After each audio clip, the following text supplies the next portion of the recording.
Well, there's a narrative brewing on the trail that the scope of Donald Trump's reach is being underrepresented in the polls. That's because, well, there are so many who argue that the number is, quote, shy, okay, of voter support for the GOP nominee.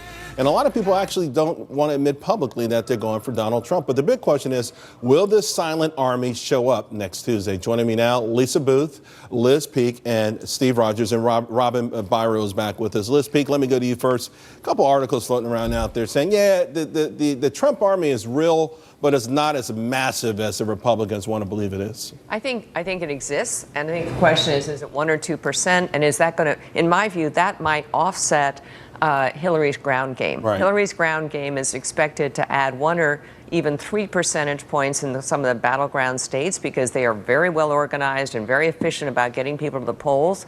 This could be an offset to that. So frankly, to me, it's sort of like, okay, we can sort of take the polls at face value because those two things might counteract. Right. So it's the enthusiasm versus the machine. Yeah, basically. Right? Yeah, exactly that. And by the way, people are embarrassed to say they're for Trump. The media has made it a shaming experience to be a Trump voter. But who are those people? Would it be like the white suburban women in Philadelphia? Because the Trump supporters that I've met, like Steve Rogers, they're not embarrassed. I mean, he tried to put a tattoo on me one day in the green room, a Trump tattoo.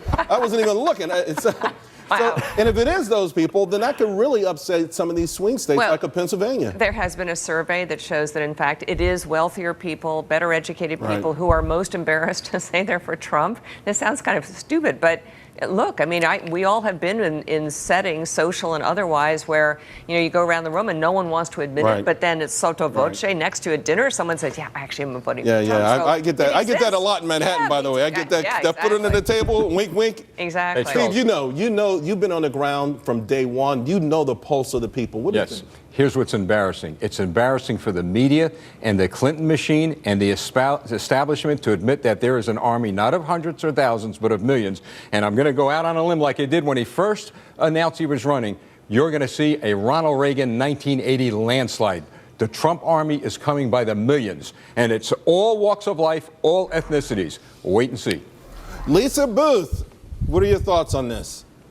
Look, I mean, I think it's out there, and I think it's true. But I also believe if you're the Donald Trump campaign, you got to focus on what you know. Focus on the voters that you've identified through data and analytics and through your own modeling, and focus on getting those people out. Because right now, that's what this is about. And what we've seen is pretty big momentum shift from where we were just a couple of weeks ago, and especially where we were from after when the Access Hollywood videos first hit, because now it's Hillary Clinton that is on the defense. It's the Democratic Party that is on the defense. And so, I think what Donald Trump needs to do right now is focus on what we know and focus on the voters that he knows that have a preference for him, and to get those people out, and also hope that the information that has surfaced about the FBI keeps some of those Hillary Clinton voters at home, especially the soft Clinton voters, former Bernie Sanders supporters, millennials who aren't super enthused about this election, and we're seeing that aren't really turning out in early voting, and also African Americans that we see that their support is down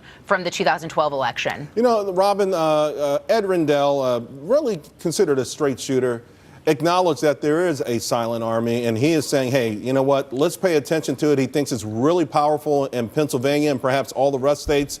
And this might be why we're going to see Bill, Hillary, Barack, and Michelle Obama all in Pennsylvania on the eve of the election, because they believe that this army is real.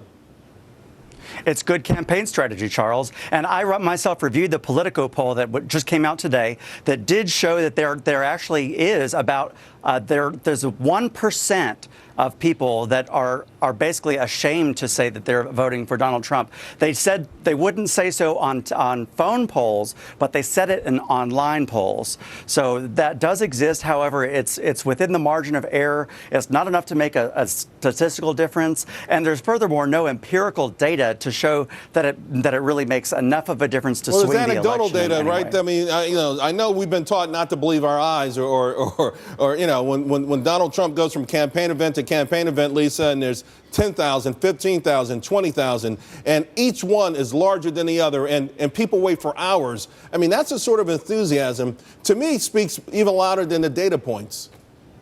Well, I think the enthusiasm is real, but even just beyond the rallies, I mean, you look at, I think, the latest Washington Post ABC tracking poll, and you see that the voters that are very enthusiastic about Donald Trump, there are more of them than there are for Hillary Clinton. And I think part of that is, one, sort of a perfect storm of events that I had mentioned previously with the FBI news that hit, and also the Obamacare premiums increasing as well by substantial margins. So I think you kind of have this perfect storm closing into Election Day that is really negative for Hillary Clinton. What have we seen throughout this entire general election so far? It seems to be that the candidate that is taking the heat at the moment, the other candidate ends up doing better in the polls. Right. And so right for now, Hillary Clinton, you don't want to be in this position heading into Election Day. Yeah, it's become a referendum on Hillary Clinton. Real quick, Steve. Charles, you talked about the pulse and the poll. Yeah. These pollsters, they're not touching the pulse of America. This is why you're going to see a landslide. And everyone keeps telling me, no one's polled me. That's all right, thank No you one's all polled very me. much. Hey, coming up, Britain's planned exit from the European Union is getting